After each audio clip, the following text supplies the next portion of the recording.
الحمد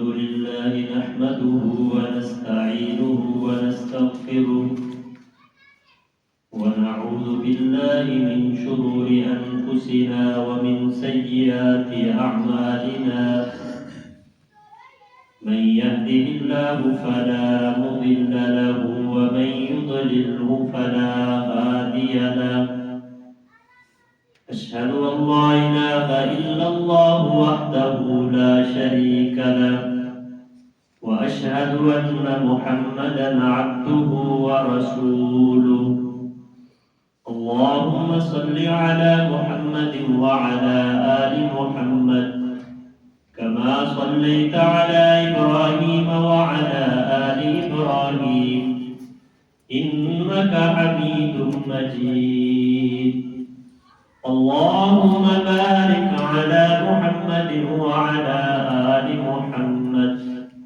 كما باركت على إبراهيم وعلى آل إبراهيم إنك حميد مجيد أما بعد فأعوذ بالله السميع العليم من الشيطان الرجيم بسم الله الرحمن الرحيم توفني مسلما وألحقني بالصالحين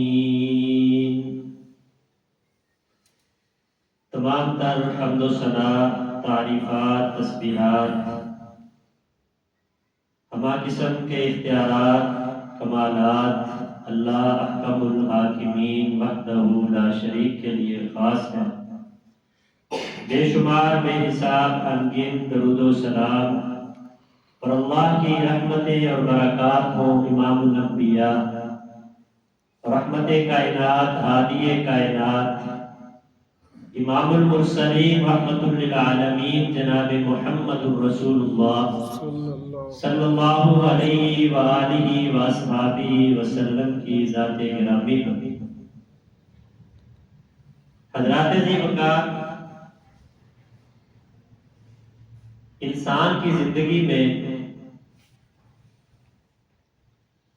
خاتمے کا بڑا ایک اہم رول اور کردار ہے کھیل کا میدان ہو یا تعلیم کا میدان ہو سیاست ہو یا کہ کوئی اور شعبہ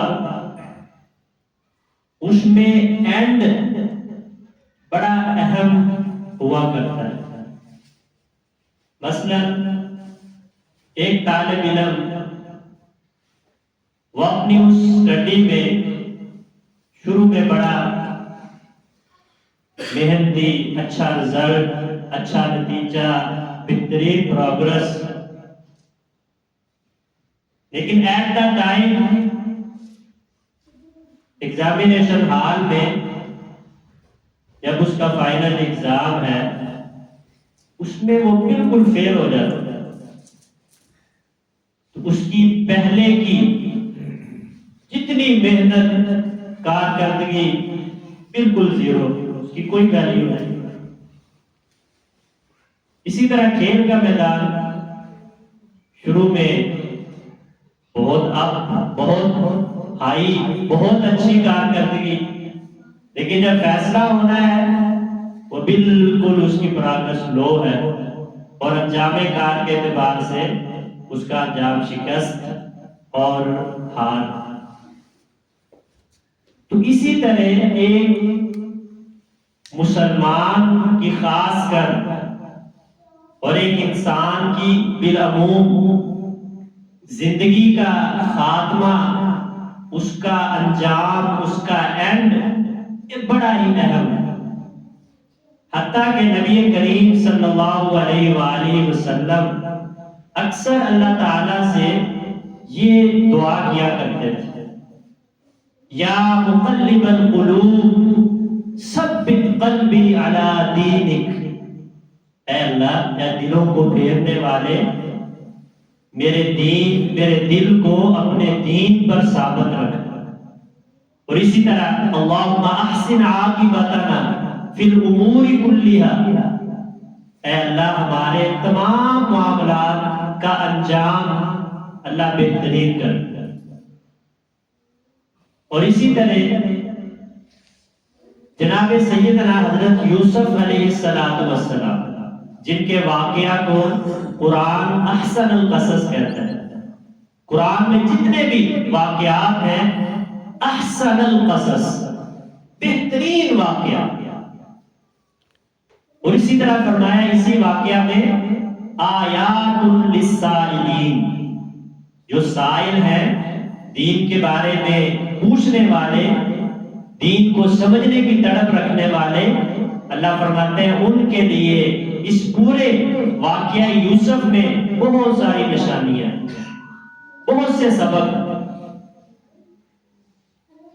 تو آپ نے وہ واقعہ بیان کرنا بھی مقصود نہیں ہے، ہر ایک جانتا ہے یوسف علیہ السلام کا واقعہ. تو قصہ مختصر کہ جب اللہ تعالیٰ نے جناب یوسف علیہ السلام کو آزمائشوں سے نکال کر پھر بلندیوں اور عروج تک پہنچایا اور مصر کی بادشاہت اور تخت کا وارث بنایا، اور باپ اور بھائیوں کی جدائی کے بعد پھر اللہ نے ان کی رفاقت نصیب کی، ان کا ساتھ نصیب کیا، دوبارہ مل گئے، سب کچھ مل گیا دنیا میں، ہر تمنا آرزو پوری ہو گئی. اب اس موقع پر جناب یوسف علیہ السلام نے اللہ تعالی سے دعا کی، اور وہی اصل چیز ہے. کیا دعا کی؟ فرمایا توفنی مسلما والحقنی بالصالحین. اللہ مجھے سب کچھ مل گیا دنیا میں، بس ایک چیز کی تمنا بھی ہے، اور اللہ تیرے دربار میں اس کے حصول کے لیے دست بستہ دعا بھی ہے کہ وہ دے دے. بس توفنی مسلما، اللہ مجھے جب بھی موت آئے تو اسلام کی حالت میں آئے، اللہ میرا خاتمہ اسلام پہ کرنا، والحقنی بالصالحین، اور اس کے بعد مجھے اپنے نیک لوگوں میں شامل فرمانا. اور اسی طرح قرآن حکیم میں اللہ تعالیٰ نے ایمان والوں کی بہت سی دعاؤں کا تذکرہ کیا ہے، اور ان میں یہ دعا بھی ہے ربنا افرغ علینا صبرا، اللہ ہمیں صبر کی دولت عطا فرما، وتوفنا مسلمین، اور اللہ ہمیں جب بھی موت آئے ہم مسلمان ہوں، اللہ تیرے فرما بردار. اور ایک آیت میں ہے وتوفنا مع الابرار، اللہ ہمیں نیک لوگوں میں فوت کرنا. اور اسی طرح حضرت ابراہیم اور حضرت یعقوب علیہ السلام کا بھی اللہ نے قرآن میں تذکرہ فرمایا کہ انہوں نے بھی جاتے ہوئے اپنے آخری وقت اپنی اولاد کو پاس بلایا اور انہیں وصیت کے طور پر یہ بات کہی جس کو اللہ نے قرآن بنایا. فرمایا یا بنی، یا بیٹو، ان اللہ اصطفیٰ لکم الدین، اللہ نے تمہارے لیے یہ دین حق وہ اللہ نے تمہارے لیے چنا ہے. اس لیے بیٹو یہ بات یاد رکھنا، ذہن میں رکھنا، فلا تموتن الا وانتم مسلمون، کہ تمہیں ہرگز موت نہ آئے مگر تم مسلمان. حتیٰ کہ اللہ تعالیٰ نے قرآن حکیم میں اہل ایمان کو حکم کے انداز میں فرمایا یا ایھا الذین آمنوا اتقوا اللہ حق تقاتہ، ایمان والو اللہ سے ایسے ڈرو جیسے اس سے ڈرنے کا حق، ولا تموتن الا وانتم مسلمون، اور تمہیں موت اسلام کی حالت میں آنی چاہیے.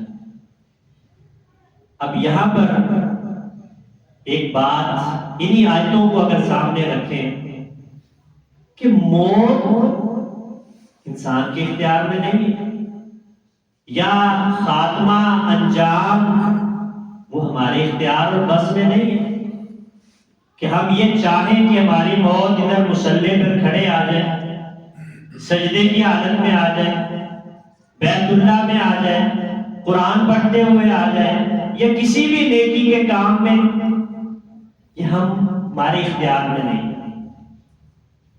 تاہم کچھ ایسے اسباب ہیں، اعمال ہیں، کچھ ایسے کام ضرور ہیں کہ جن کو اگر بندہ مومن اپنی زندگی میں اپناتا ہے تو یقیناً اللہ تعالیٰ پھر اس بندے کا خاتمہ بہتر فرماتے ہیں، ایمان پر اس کا خاتمہ ہوتا ہے، نیکی پر، خیر پر، اللہ کی فرما برداری پر۔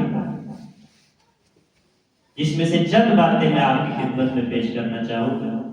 نبی کریم صلی اللہ علیہ وآلہ وسلم نے فرمایا، من کان آخر کلامہ لا الہ الا اللہ دخل الجنہ۔ نبی علیہ السلام نے فرمایا، جس بندے کی آخری بات، آخری کلام لا الہ الا اللہ ہوا، دخل الجنہ، اللہ اس کو جنت عطا فرماتا۔ اب یہاں بھی آیا کہ ہر ایک مسلمان کو یہ کلمہ نصیب ہوتا ہے، تو ایسی بات بھی نہیں ہے۔ بہت سارے ہم مشاہدہ کرتے ہیں، دیکھتے ہیں، آخری وقت میں انہیں نصیب نہیں ہوتا، اور بعض خوش نصیب جو دنیا میں ایک دو کو نہیں کئی سالوں کو گواہ بنا کر جاتے ہیں، اللہ وہ انہیں اعزاز دیتا ہے، وہ کلمہ پڑھ کر اپنا آخری کلام اللہ کی توحید کی گواہی دے کر اس دنیا سے جاتے ہیں۔ تو اصل میں بات کیا ہے؟ کلمہ نصیب کیوں نہیں ہوتا؟ ہمارے گناہ، ہماری غلطیاں، ہماری نافرمانیاں، وہ اس کلمہ پڑھنے کی راہ میں رکاوٹ بنتی ہیں۔ سلف صالحین میں سے کوئی ایک اپنے کسی بھائی کی تیمارداری کے لیے گئے جس کی طبیعت کافی خراب تھی، اور جا کر انہوں نے اسے لا الہ الا اللہ کی تلقین کی، کیونکہ اللہ کے نبی اسلام کی حدیث ہے، لقنوا موتاکم لا الہ الا اللہ، کہ اپنے قریب المرگ لوگوں کو کلمے کی تلقین کرو۔ اور تلقین کا انداز بھی یہ ہے کہ کہنا نہیں ہے پڑھو، آپ اس کے سامنے پڑھیں۔ تو وہ گئے اور اسے کہا لا الہ الا اللہ پڑھو، یا اس کے سامنے کلمہ پڑھا کہ دیکھ کر یہ کلمہ پڑھے گا، لیکن اس سے کلمہ پڑھا نہیں جا رہا۔ خیر اللہ تعالیٰ نے ابھی اس کی زندگی تھی، اس کو صحت دی، افاقہ ہوا، تو پھر بعد میں اس نے اس سے پوچھا کہ بھائی میں آیا تھا تب، تیری طبیعت بڑی خراب تھی، کلمہ میں نے تجھے پڑھانا چاہا لیکن تیری زبان پر وہ جاری نہیں ہو رہا تھا، کیا وجہ تھی؟ تو اس نے بتایا کہ ترازو کی زبان نے میری زبان کو جکڑ رکھا تھا۔ تو پھر اس نے پوچھا کہ کیا تو ناپ تول میں کمی کرتا ہے؟ تو اس نے کہا کہ نہیں، میں ناپ تول میں تو کمی ہرگز نہیں کرتا، لیکن ایک بات جو میں سمجھتا ہوں وہ یہ ہے، کیونکہ اس کی دکانداری ہوگی، خریدنے بیچنے کا کام ہوگا، اس نے کہا میں نے اپنے ترازو کو کافی عرصے سے چیک ہی نہیں کیا کہ آیا وہ صحیح وزن کرتا بھی ہے یا نہیں کرتا۔ اللہ! تو عزیز بھائیوں دوستو، آپ ذرا اندازہ کریں، ایک وہ بندہ جو واضح طور پر ناپ تول میں کمی کرتا ہے، اس کا کیا معاملہ ہوگا؟ یہ تو وہ ہے جس نے اپنے معاملات کی نگرانی نہیں کی، چھان بین نہیں کی، کہ ایک عرصہ گزرنے کے بعد ہو سکتا ہے ترازو کے تول اور اس کے وزن اور ماپ میں کوئی کمی بیشی آ گئی ہو، کہتے ہیں میں نے اس پر غور نہیں کیا اور مجھے لگتا ہے کہ اس وجہ سے میرے ساتھ یہ معاملہ تھا۔ اور اسی طرح بعض سلف صالحین کے واقعات میں ایسا بھی ہے کہ ایک شخص جو کثرت کے ساتھ شراب نوشی کرتا ہے، اس کے بھی آخری وقت میں اس کو کلمہ نصیب نہیں ہوتے۔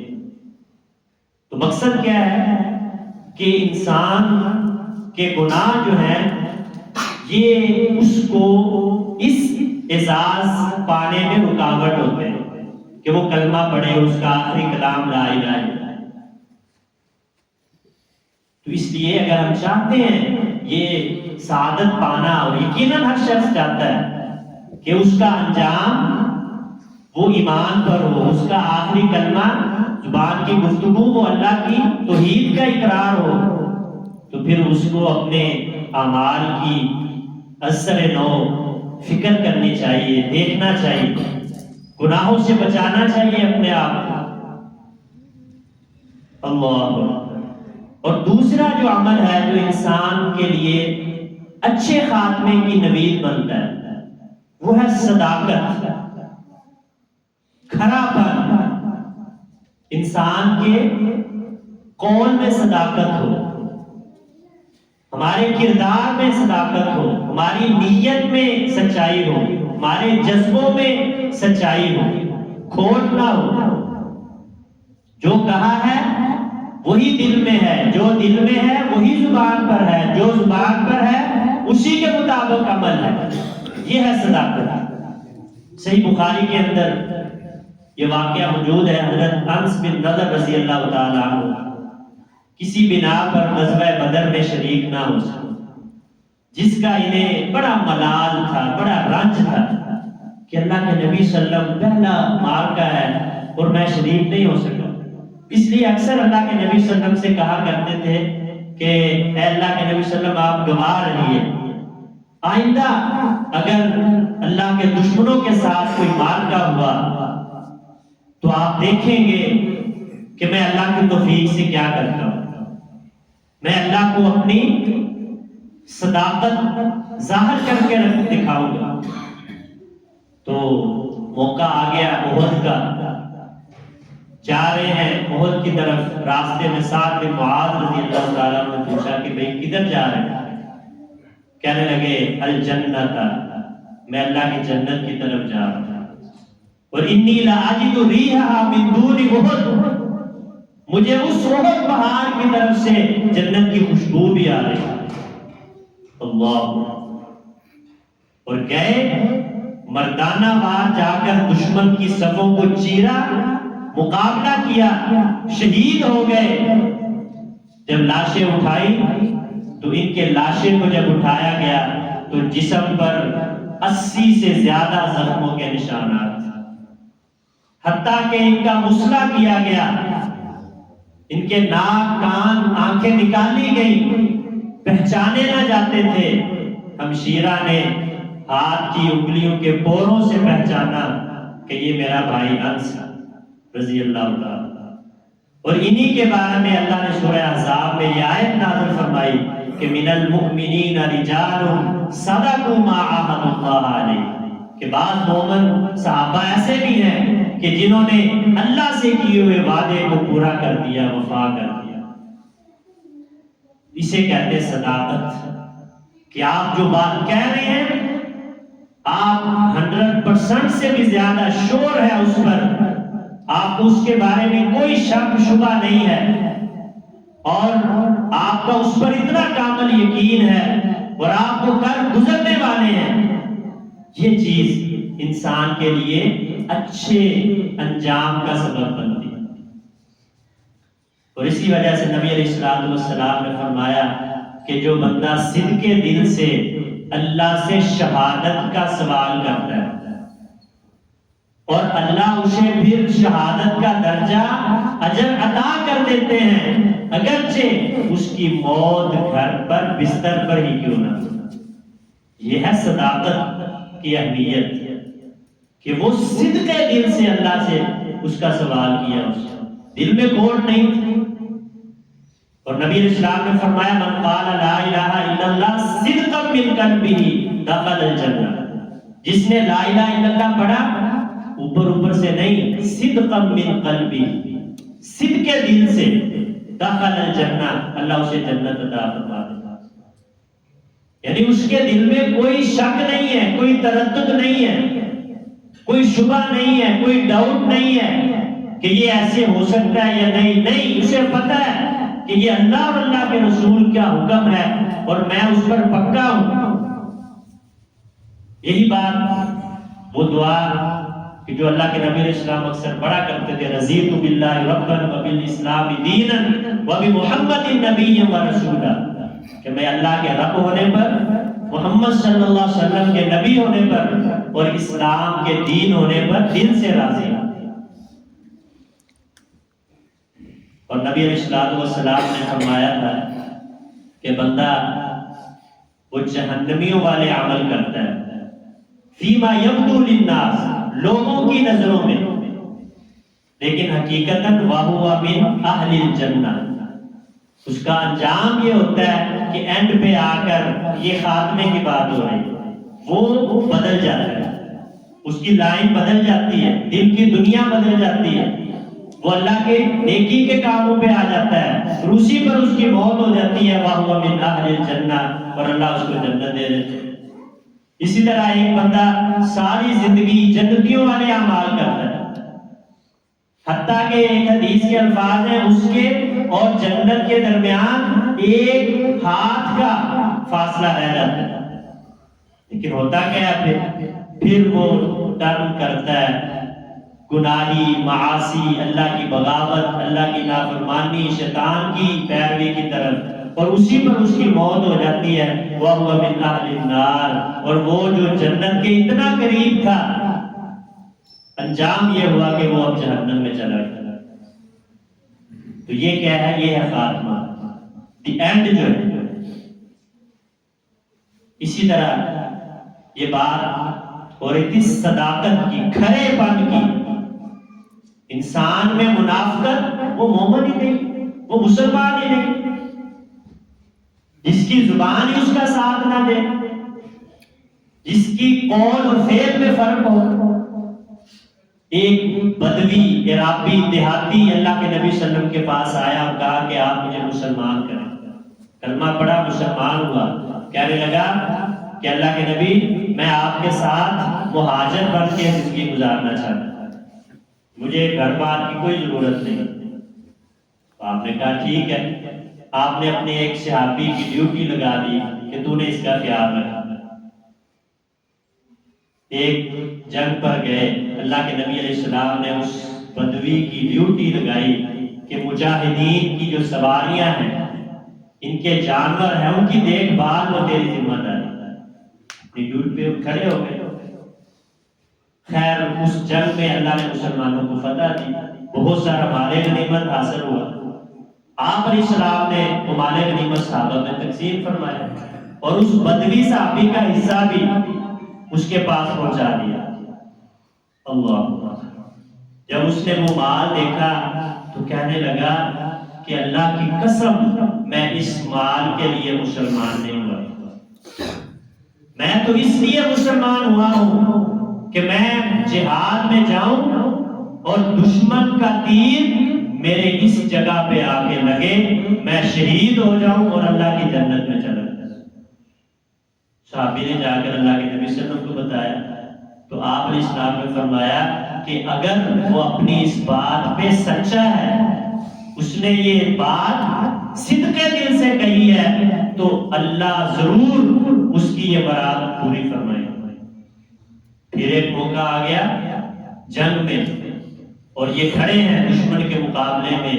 یہی عرابی کہ دشمن کی طرف سے ایک تیر آیا اور سیدھا ان کے حلق میں پیوست ہو گیا اور یہ جام شہادت نوش کر گیا. اللہ کے نبی علیہ السلام کو بتایا گیا. آپ نے پوچھا کہ کیا یہ وہی عرابی ہے جس نے یہ کہا تھا کہ میں اس لیے مسلمان ہوا ہوں کہ مجھے یہاں پر تیر لگے؟ تو صحابہ نے کہا ہاں اللہ کے نبی یہ وہی ہے. تو آپ علیہ السلام نے اللہ تعالیٰ کے سامنے یہ بات کہی، خرج مہاجرا فی سبیلک، اے اللہ یہ میرا صحابی، یہ تیرا بندہ، یہ تیرے راستے میں مہاجر بن کے نکلا تھا، فقتل شہیدا، اور تیرے راستے میں شہید ہو گیا ہے. وانا شہید علی ذالک، اور اے اللہ میں محمد صلی اللہ علیہ وسلم اس کی شہادت کی گواہی دیتا ہوں. اتنا بڑا اعزاز. کیسے ملا ہے یہ؟ صداقت کی بنا پر، کھرے پن کی بنا پر، کہ جو انہوں نے کہا تھا اور اس میں وہ سچے تھے، اللہ نے ان کے لیے وہ کام آسان کرا۔ اور یہی انس رضی اللہ تعالیٰ عنہ، ان کا پیچھے ابھی واقعہ آپ نے سنا، انہی کی بات ایک اور حدیث میں موجود ہے کہ کسی معاملے میں دیت کا معاملہ تھا، وہ قتل ہوا اور اس کی دیت کا معاملہ تھا، اور جو فریق مخالف تھے وہ قصاص پر بزید تھے کہ ہم نے دیت نہیں لینی، ہم نے قتل کا بدلہ قتل ہی۔ لیکن یہ حضرت انس رضی اللہ تعالیٰ عنہ نے قسم اٹھا کر کہا کہ اس معاملے کا سلوشن جو ہے وہ انشاءاللہ اللہ کی قسم دیت پر ہی ہوگی، قصاص نہیں ہوگا۔ اللہ، قسم اٹھا۔ تو اللہ رب العالمین نے ان کے دلوں کو بھی نرم کر دیا، جو کہتے تھے قصاص ہی لیں گے، دیت پر راضی ہو گئے۔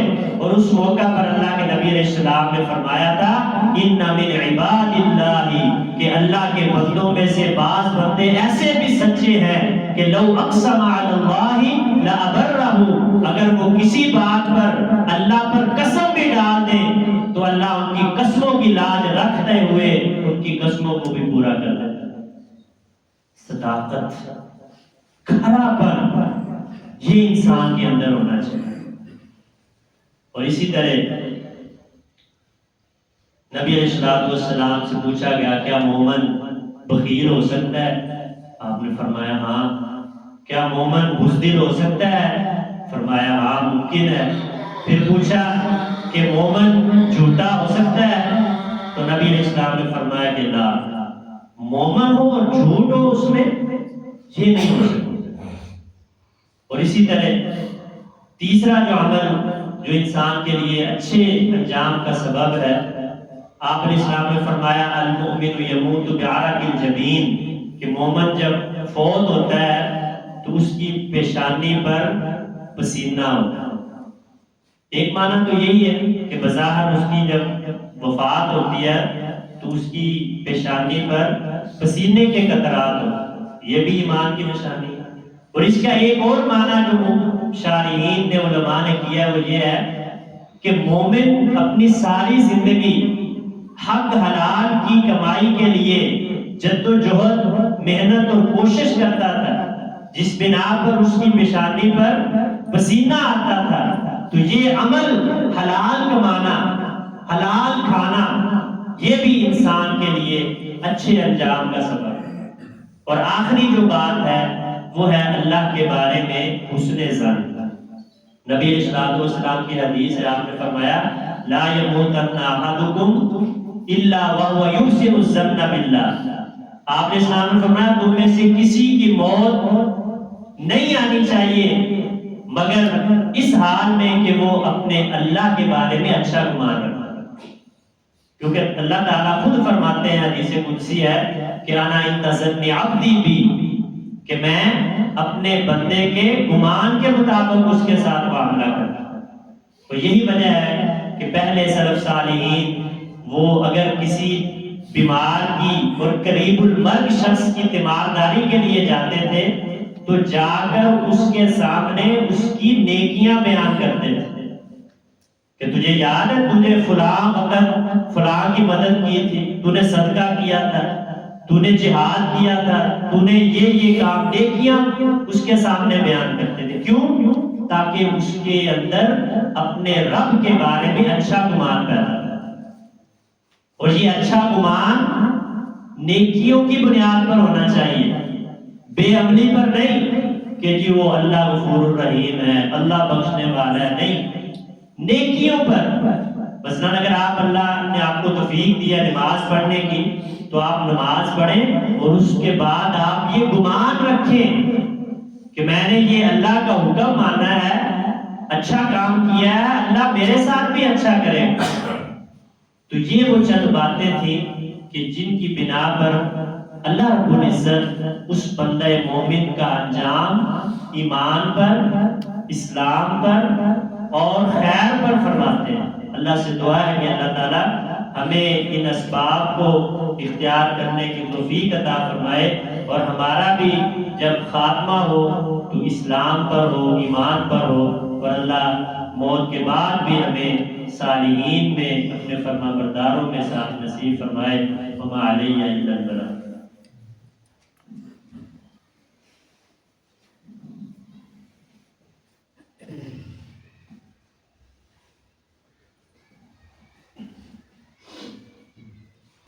یہ چند ایک اعلانات ہیں۔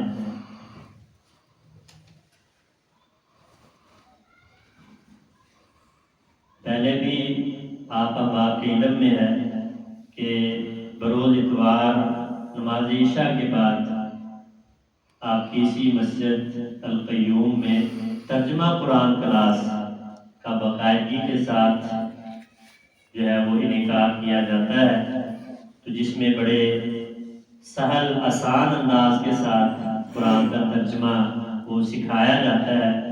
اور سچی بات ہے کہ یہ ترجمہ قرآن پڑھنا میں سمجھتا ہوں ہر مسلمان پر فرض عین ہے۔